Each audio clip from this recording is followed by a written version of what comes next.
नहार को उस आत्मा की वीडियो दिखाएगी रूही, जिससे नहार देगा उस आत्मा को घर से जाने की धमकी, क्योंकि जहां उस आत्मा को समझ आ गया था कि रूही को शक हो चुका है कि घर में ये सब रूही के खिलाफ वो आत्मा ही कर रही है।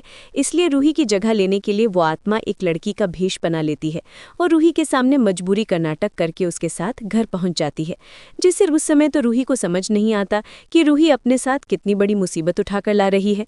और फिर वो आत्मा अपने मकसद को अंजाम देना शुरू कर देती है, जिसके लिए वो आत्मा धीरे धीरे घर वालों का दिल जीतने लगती है और फिर सभी लोग उस आत्मा को घर के सदस्य की तरह मानने लगते हैं। तो वहीं फिलहाल रूही को लगता है कि जब से उसने वो पेंटिंग घर से बाहर की है तब से घर से सब कुछ ठीक हो गया है और वो आत्मा इस घर से चली गई है, इस बात से अनजान कि वो आत्मा इतनी आसानी से रूही और नहार का पीछा नहीं छोड़ने वाली। इसलिए जब रूही देखती है कि वो लड़की रूही की गैर मौजूदगी में बार बार नहार के पास आने की कोशिश कर रही है, तो ये देखकर रूही के रोंगटे खड़े हो जाते हैं। इसलिए रूही उसके पास जाकर उसे साफ साफ चेतावनी दे देती है कि अगर उसने फिर कभी नहार पर डोरे डालने की कोशिश की तो उसके लिए रूही से बुरा कोई नहीं होगा और रूही खुद उसे धक्के मारकर बाहर कर देगी। जिसे सुनकर उस आत्मा को रूही पर काफी गुस्सा आता है और वो आत्मा रूही को आंखें दिखाकर चली जाती है। जिसके बाद वो आत्मा रूही और नहार को अपने रास्ते से हटाने का फैसला कर लेती है। इसलिए जब रूही किचन में काम कर रही होती है तो वो आत्मा चोरी चुपके से गैस को खुला छोड़ देती है, लेकिन तभी नहार रूही के पास पहुंच जाता है और गैस खुली देखकर नहार रूही को बचा लेता है। लेकिन रूही को अच्छे से याद होता है कि आखिरी वक्त किचन में वो लड़की ही आई थी, इसलिए रूही समझ जाती है कि ये उसी की करतूत है। इसीलिए जब रूही उस आत्मा का मकसद जानने के लिए उसकी जासूसी करना शुरू कर देती है तो रूही उसे दरवाजे के आर पार होते हुए देख लेती है, जिससे रूही को समझ आ जाता है कि जिसे रूही घर में लाई है वो कोई आम इंसान नहीं बल्कि वही पेंटिंग वाली आत्मा है। जिससे रूही का मन काफी घबराने लगता है और उसे समझ नहीं आता कि आखिर अब वो कैसे नहार को ये सच बताए कि उनके घर में एक आत्मा है, क्योंकि रूही जानती है कि नहार इतनी आसानी से इस बात पर यकीन नहीं करेगा।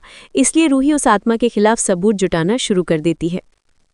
तो वहीं जब दादी अपनी आंखों से देखती है कि वो लड़की रूही के खिलाफ बड़ी बड़ी साजिशें रच रही है तो दादी को समझ आ जाता है कि वो नहार को पाने के लिए ये सब कर रही है। इसलिए दादी उसे अपनी तरफ करने का फैसला कर लेती है, क्योंकि फिलहाल दादी को भी नहीं पता होता कि वो लड़की एक आत्मा है। इसीलिए दादी उसके पास जाकर कहती है कि उसे पता चल चुका है कि उसके मन में क्या है, इसीलिए अगर वो चाहे तो दादी उसका साथ दे सकती है, क्योंकि दादी भी रूही को नहार की जिंदगी से दूर करना चाहती है। जिसे सुनकर उस आत्मा को काफी खुशी होती है और फिर वो दोनों रूही के खिलाफ एक के बाद एक साजिशी रचना शुरू कर देती है। लेकिन रूही भी अपने सुहाग के लिए किसी भी हद को पार कर सकती है। इसीलिए जब वो आत्मा नहार के साथ होती है तो रूही उसकी वीडियो रिकॉर्ड कर लेती है और उस वीडियो को नहार को दिखा देती है, जिसे देखकर नहार के होश उड़ जाते हैं, क्योंकि उस वीडियो में नहार खुद से ही बातें कर रहा होता है और वो आत्मा वीडियो से गायब होती है।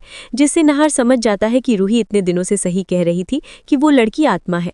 जिसके बाद रूही नहार से कहती है कि उन्हें उस आत्मा से पूछना होगा कि वो किस मकसद से उनके घर में आई है।